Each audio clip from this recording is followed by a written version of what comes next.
Se reanuda la sesión. Doctor Luis Videgaray Caso, sea usted bienvenido a esta comparecencia, a lo que se le ha convocado para analizar la política económica de nuestro país, en el marco del análisis del primer informe de gobierno.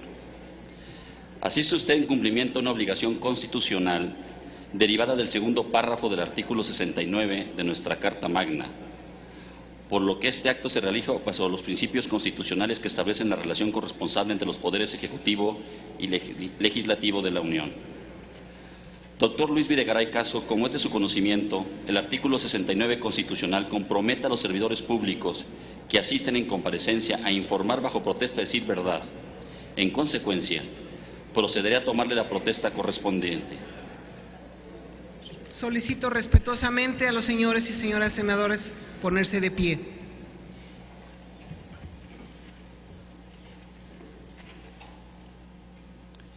Doctor Luis Videgaray Caso, en los términos de lo dispuesto por el artículo 99 de la Constitución Política de los Estados Unidos Mexicanos, ¿protesta usted decir verdad en la información que exponga esta Asamblea y ante las preguntas y, en su caso, las réplicas que le formulen los señores senadores? Sí, protesto. De no cumplir con el compromiso que asume ante esta Asamblea, la Cámara de Senadores estará en posibilidad de iniciar los procedimientos que haya lugar. Favor de tomar asiento, por favor. Gracias, secretario. El formato para el desarrollo de esta comparecencia se preparó con el propósito de procurar una mayor interacción entre el compareciente y los senadores y asegurar la participación de todas las fuerzas políticas que concurren a esta Asamblea. En cumplimiento del punto 4 del acuerdo aprobado para normar estas comparecencias, tenemos una intervención inicial del doctor Luis Videgaray Caso, secretario de Hacienda y Crédito Público, hasta por un tiempo de 15 minutos. Señor secretario, tiene usted el uso de la palabra. Gracias, señor presidente. ¿De qué lado, verdad?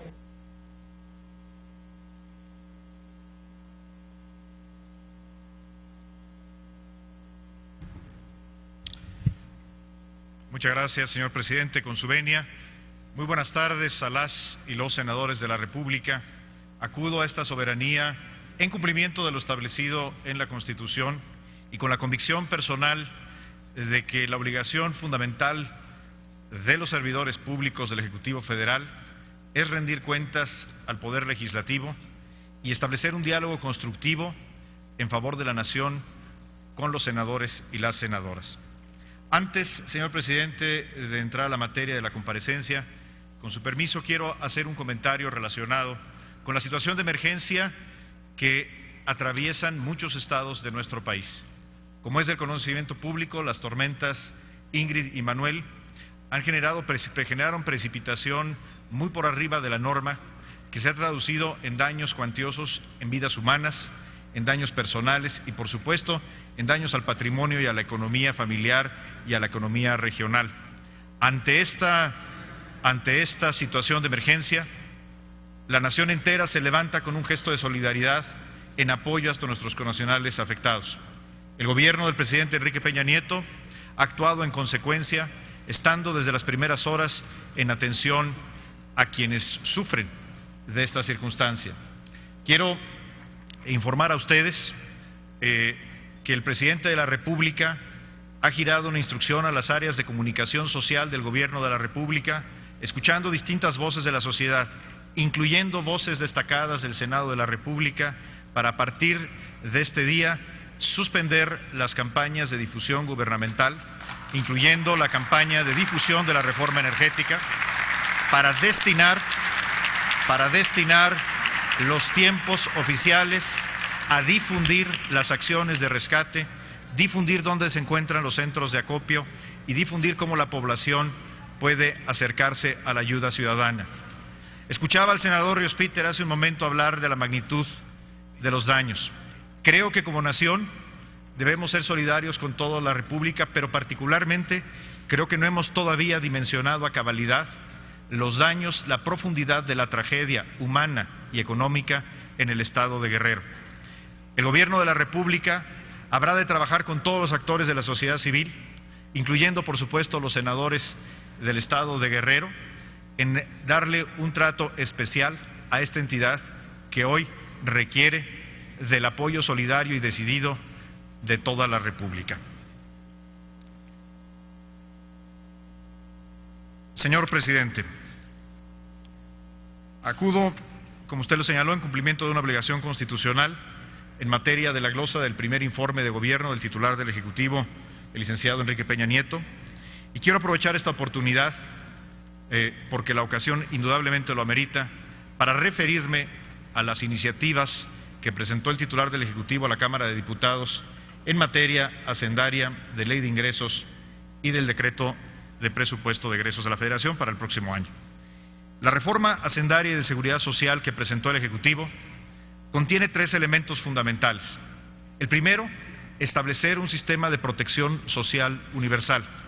El segundo, una reforma tributaria que sea justa, que simplifique los impuestos y que dé transparencia en el ejercicio del gasto. Y por supuesto, un paquete económico que impulse de manera decidida e inmediata el crecimiento económico.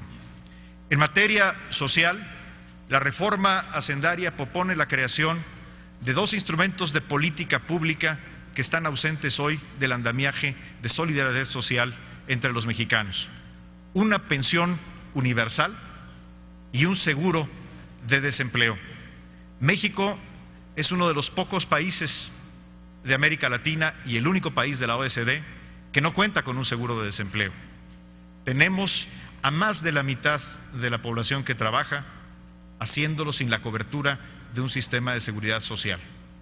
Se propone un sistema de pensión universal, se propone un seguro de desempleo porque es justo y porque es necesario, y sobre todo porque atiende a quienes más lo necesitan.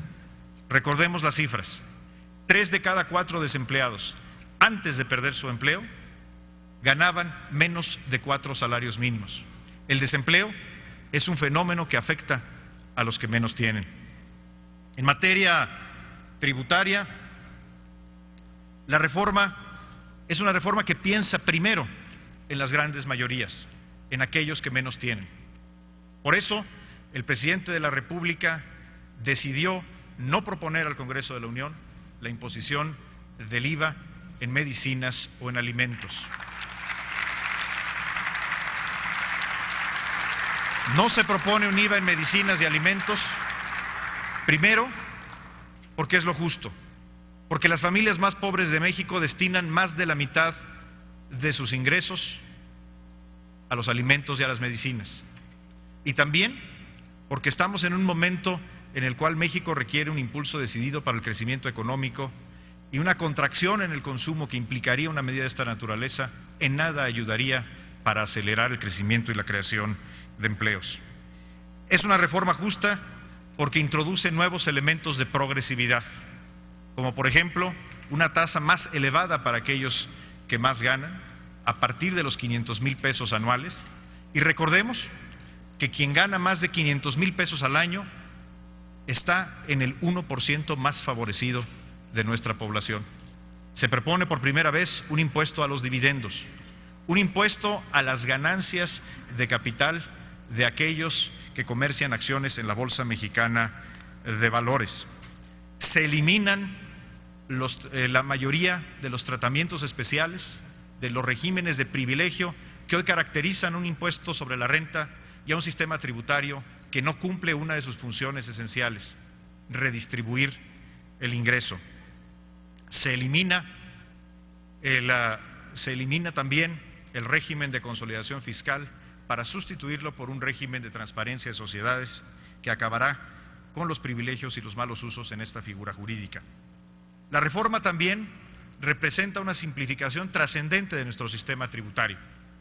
En particular, se elimina, escuchando la voz de pequeños y medianos empresarios de todo el país, se elimina el impuesto empresarial a tasa única, el IETU, y se propone eliminar también el impuesto a los depósitos en efectivos.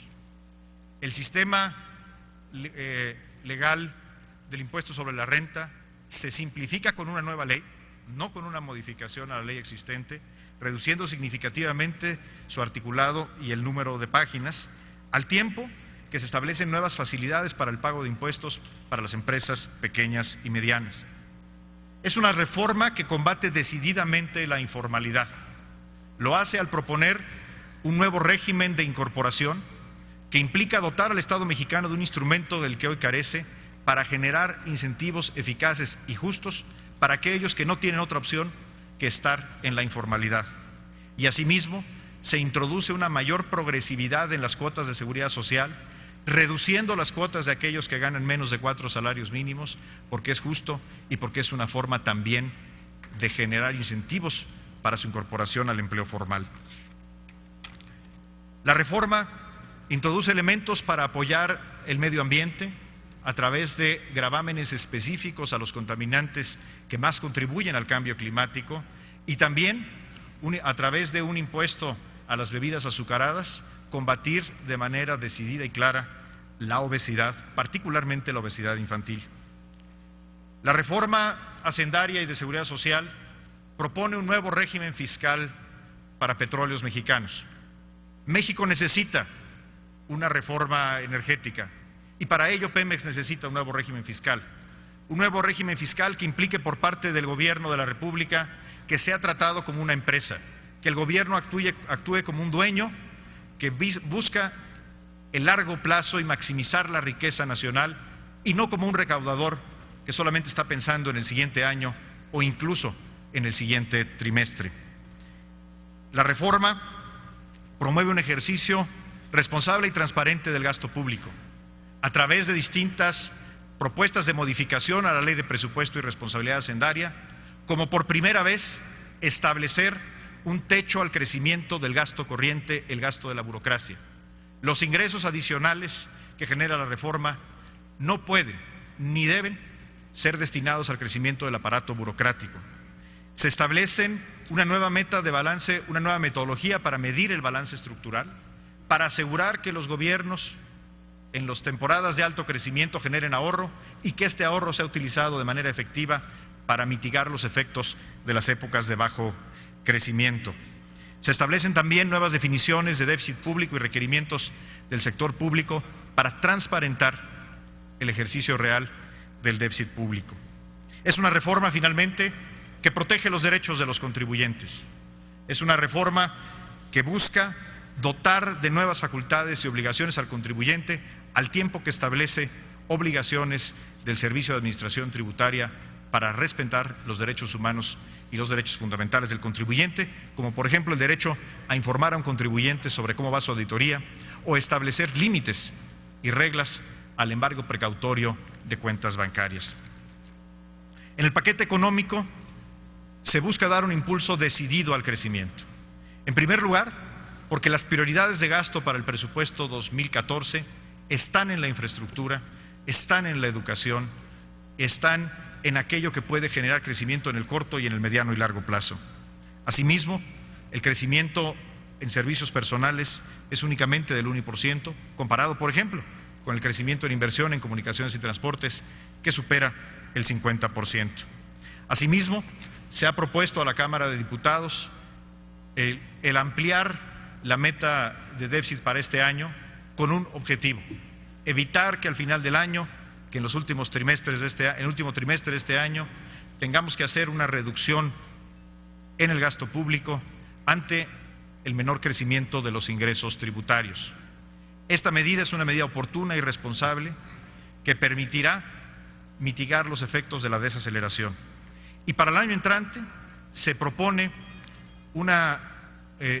el ejercicio responsable y temporal del instrumento del déficit público para acelerar el crecimiento económico, como una medida, insisto, de oportunidad en atención a lo que hoy necesita nuestra economía, actuar de manera práctica y responder ante los retos que hoy representa un entorno internacional que indudablemente ha afectado al crecimiento económico, al igual que otros factores como la industria de la construcción. Señoras senadoras, señores senadores, en toda democracia el debate de los impuestos siempre genera controversia. Es justo y es natural que deban escucharse todas las voces, y nunca en un debate sobre los impuestos se logra en una democracia la unanimidad. En este contexto, el presidente de la República ha dado a la Secretaría de Hacienda una instrucción puntual y clara: escuchar todas las voces. Nos hemos reunido con los representantes del sector laboral, con representantes del sector agropecuario, por supuesto con el sector empresarial de distintas regiones del país y naturalmente, como debe de ser, con las y con los legisladores. En este momento estamos trabajando de manera estrecha con la Cámara de Diputados, con las distintas comisiones dictaminadoras del paquete económico y la reforma hacendaria, para asegurar que se tenga el mejor paquete económico para México, y estamos seguros que así será la oportunidad que habremos de tener de establecer un diálogo productivo y serio con el Senado de la República. La Secretaría de Hacienda está en toda la disposición de escuchar argumentos, escuchar datos, y habremos de expresar así nuestra opinión al Congreso, a la Cámara de Diputados y a la Cámara de Senadores, cuando con argumentos de mérito y con cifras se nos propongan mejores alternativas o incluso una rectificación a elementos específicos de esta reforma. Esta es la obligación de un gobierno democrático en el México de hoy. Sin embargo, la convicción del gobierno de Enrique Peña Nieto es clara. La reforma tiene que tener un sentido social. El objetivo, la prioridad de esta reforma debe estar en aquellos que menos tienen. Se busca una reforma que establezca seguridad social, que introduzca progresividad en los impuestos para poder cumplir lo que establece a cabalidad el artículo 31, fracción cuarta de nuestra Carta Magna, que los impuestos sean proporcionales y sean equitativos. Con ese ánimo y sobre todo agradeciendo la enorme oportunidad de escuchar las voces plurales del Senado de la República, a través del mismo Pleno, acudo a esta soberanía con agradecimiento y con respeto. Muchas gracias. Gracias, secretario.